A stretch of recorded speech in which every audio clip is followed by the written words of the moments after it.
No more marijuana. I'm sending you now for a drug test. I want to know what, if anything, is in your system. You look high as hell right now, Mr. Quar. Is not act like a child. You act like a child, I'll put you over on my knee and I'll spank you like... What you just watched, that's the breaking point. 17-year-old Mr. Quar is standing on the edge of a 6-month jail sentence, but you haven't seen the evidence that pushed this judge over the edge. This is Harris County versus Mr. Quar. On the surface, it's a traffic stop for driving 35 on a freeway with a lit joint in the car. But here's where it gets strange. His breathalyzer came back at a perfect 0.0. Despite that, his story is full of holes. Why did he admit to taking a birthday shot while claiming he doesn't drink? And why does the judge think he looks high as hell right now? It's a battle over his freedom, his education, and his future. Subscribe to understand the courtroom psychology and the subtle tells that catch people in their own lies. Let's see how this case unfolded from day one. Good morning. Are you familiar with what happened? Do you know anything about this case? First off, let me say thank you for coming. I appreciate that you're here. He's charged with driving while intoxicated. He's facing up to 6 months in jail and or a $2,000 fine. We've done probable cause. I have found that probable cause exists. Do you want to hear it? Okay. Do you mind again, please? Yes, Judge. Thanks.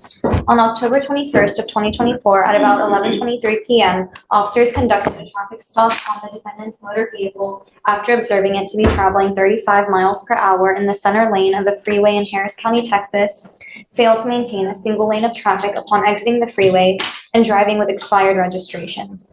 Upon contact, officers observed the defendant to be the driver of the vehicle. Officers observed a very strong odor of marijuana to be coming from the vehicle and saw a partially smoked marijuana joint on the center console. Officers observed the defendant to have red glossy eyes and dilated pupils. SFSTs were conducted, 0 out of 6 HGN, but officer believed the defendant to show a lack of convergence, which is indicative of cannabis usage, 5 out of 8 walk and turn, and 2 out of 4 one-leg stand. DICs were red and the defendant consented to breath and blood.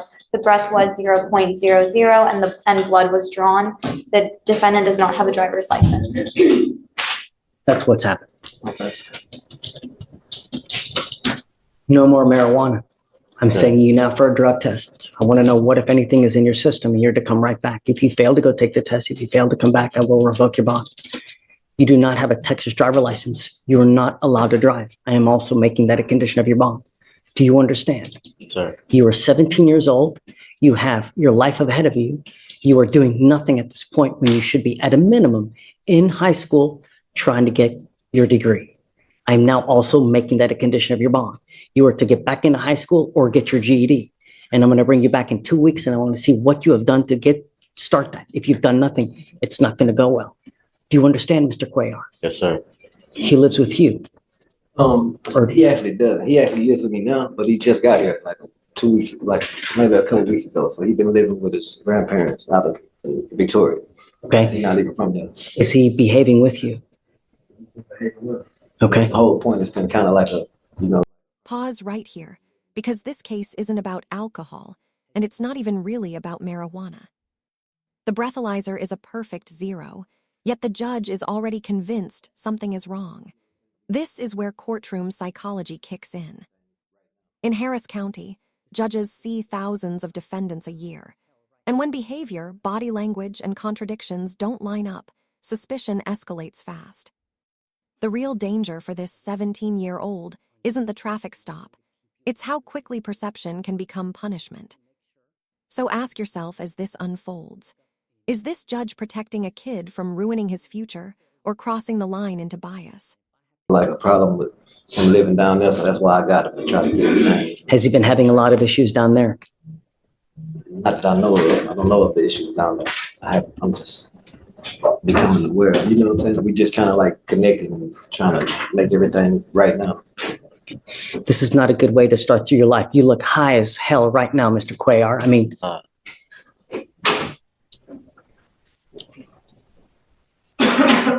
I want you to start working on your education, and I'm going to keep you extremely close to me. I'm going to make sure that you do not pick up any new cases, and the system is not going to fail you here. Do you understand? If I have to keep putting you in jail to make sure to get you to understand, we're going to do that.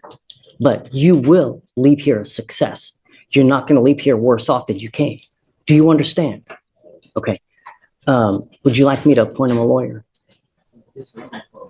Okay, I'll appoint him a lawyer, but I'm going to send him for a drug test. I want to know what, if anything, he's going to test positive for. And we'll have him come right back, and then I'll momentarily have him talk to a lawyer as well, and then we'll discuss the bond conditions as well. If you have any issues with him, just let me know, and then I'll take care of it for you. All you got to tell me is what's going on. He starts acting a fool, tell me, and I'll straighten everything out for you. Okay? Before you leave, I'll give you my card as well, so that you can get in contact with us. All right? Okay. Mr. Quar, how old are you? How old am I? Yeah. 17. Okay. You've heard every other 17-year-old what I've said to them here. Sorry. It applies to you as well. This system will not fail you, and we want to make you leave better than you came here.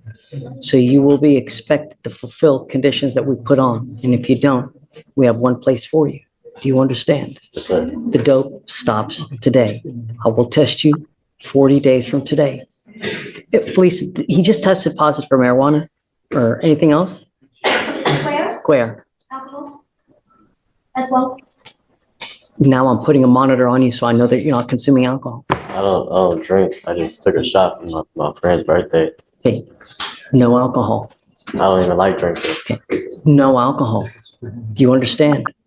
If I find that you're consuming alcohol, if I find that you're consuming illegal drugs, you smoke marijuana, I will put you in jail. I will test you 40 days from today.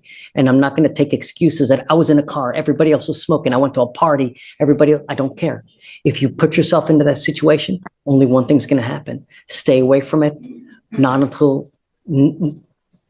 while this case is over with, until this case is over with. I'm going to bring you back in 2 weeks, and I want to see what you've done to either get back into high school or start working on your GED. That means enrollment. And I will give you a list of places here before you leave, so you know where to go to start looking into, to start calling around to get your GED. If you fail to do that, it's not going to go well here. Do you understand? Sir. Look on the TV. That's John.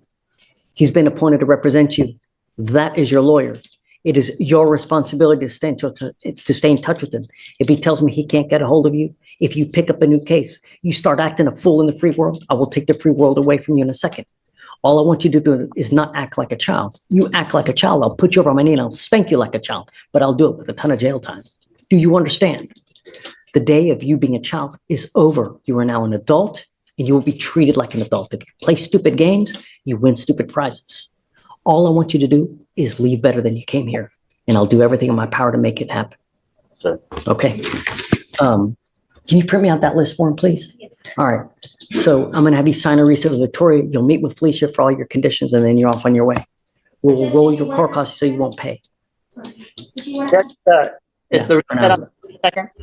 Say it again? The reset 2 weeks on the 22nd? Yes, 2 weeks from today. Yeah, 2 weeks from today. Okay, that's, How's December 2nd, just because that's a holiday. December 2nd-ish.